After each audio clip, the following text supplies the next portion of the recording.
ரெடியாம்மா? ரெடிமா. என்ன சமைக்க போகிற? வேப்பம்பூ குழம்பு. குழம்பு காரக்குழம்பா? காரக்குழம்பு. ஓகே, ஸ்டார்ட் பண்ணு. கொஞ்சோண்டு தேங்காய் எண்ணெய். தேங்காய் எண்ணெயா?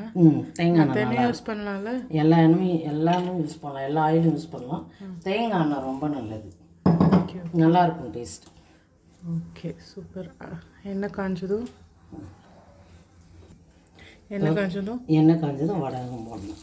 வடகம் போட்டு இல்லைனாலும் மேலே இது போட்டு கடுகு உளுந்து ஜீரகம் அப்படி போட்டுக்கலாம். வெந்தயம்லாம் வடகம் இருக்கிறவங்க வடகம் போடலாம். பொரிஞ்சதும் அடுத்தது வேப்பம் பூ.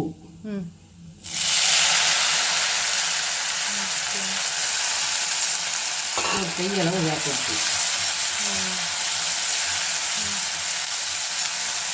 இது வந்து காஞ்ச வேப்பம் பூ. காஞ்ச வேப்பம் பூ கடையில் விற்கிது, அதெல்லாம் வாங்கிக்கணும். கிடைக்கிறவங்க செய்யலாம், கடையிலையும் விற்கிது. பூ கொஞ்சம் பொரிஞ்சதும் பூண்டு, ஒரு கை பூண்டு தட்டி வச்சு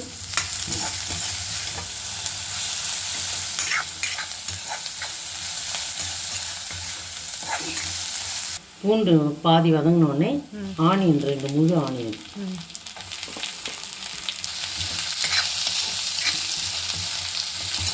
வெங்காயம் கொஞ்சம் காசி வந்ததும் தக்காளி 2 முழு தக்காளி பழமாக,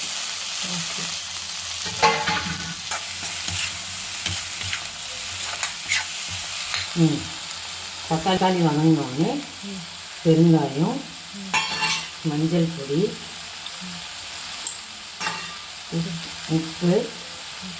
உப்பு கொஞ்சம் போட்டு நம்ம கரைச்சி வச்சுக்கிற ஒரு நெல்லிக்காய் அளவு இது புளி அதை அப்படியே கரைச்சி வடிகட்டி வச்சுக்கணும்.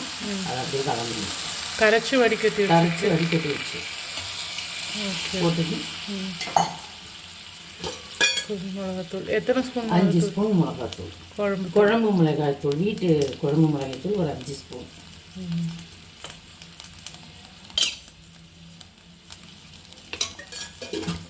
ஓகே, அவ்வளோதான். இது நல்லா கொதிச்சு சுண்டி வரும்போது வெல்லம் போட்டு இறக்கணும். குழம்பு நல்லா சுண்டி வரணும். ஓகே, இப்போ இது ஹையில் வச்சு சுண்டணும். ஹையில் ஒரு மீடியமாக வச்சு நல்லா சுண்டன உடனே வெல்லம் போட்டு இறக்கிடணும். ஓகே, வேப்பம்பூ குழம்பு ரெடி. ஓகே, நல்லாயிருக்கும். குழம்பு சுண்டிடுச்சாமா? குழம்பு சுண்டி இருக்குமா? எடுத்துட்டு வெல்லம் நல்ல வாசனமா. வெல்லம் கொஞ்சமாக வெல்லம் ஒரு 5 நிமிஷம் வெல்லம் கரையிட்டோம். கரைஞ்சி ரெடி, குழம்பு ரெடி. Okay, super. கருவேப்பிலெல்லாம் தேவையில்லையா? கருவேப்பிலை போட்டால் நல்லாயிருக்கும். ஓகே, அப்போ சாப்பிடலாம். ரெடி. வேப்பம்பூ குழம்பு செஞ்சு பாருங்கள், ரொம்ப நல்லாயிருக்கும், உடம்புக்கு ரொம்ப நல்லது.